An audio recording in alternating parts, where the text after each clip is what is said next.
You know, I was just raised a little bit different, Carl. You know, the way my father raised me, we don't pat ourselves on the back. We don't call ourselves great. We let other people do that. Okay. Jim Gray is narrating this, not you. Okay. Not Carl Froch. In London, you said that Carl talks too much. He likes to hear himself talk, but he really doesn't know what he's talking about. What were you referring to?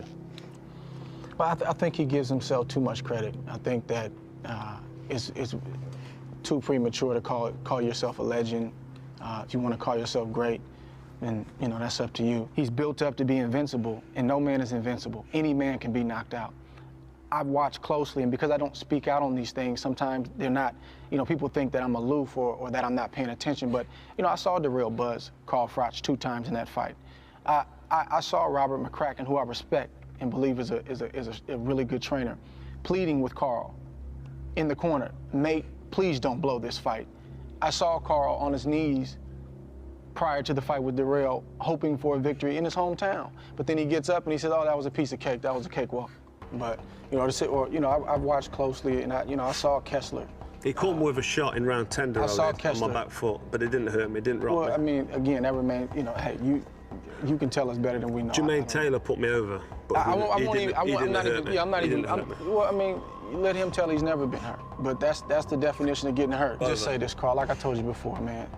You got to come better than that, man. No, I'm not trying to come with anything. In terms of the mind game. Everybody ignores when Kessler buckled Carl Froch.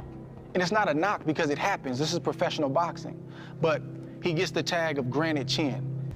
I just think what's not likable is the, you know, the extra bravado, you know, the extras that are on top. So especially Kessler, because I think that's the fight that really gets to him. You know, he can't live down the fact that I beat somebody that he didn't beat. So, of course, he wants to pick it apart. What do you think of this guy's chin? I mean, he took some blows that really would have knocked down walls. In the school of boxing that I come from, that's frowned upon, giving up free shots. Because we know what those kind of shots do to a man's career, regardless of whether it shows up now or shows up when you least need it. It takes a toll. He's got one body, one brain, and the more shots you take, the quicker you break down in the sport. So I think he takes a good shot, but I take a good shot too. But taking too many shots is not good for any fighter.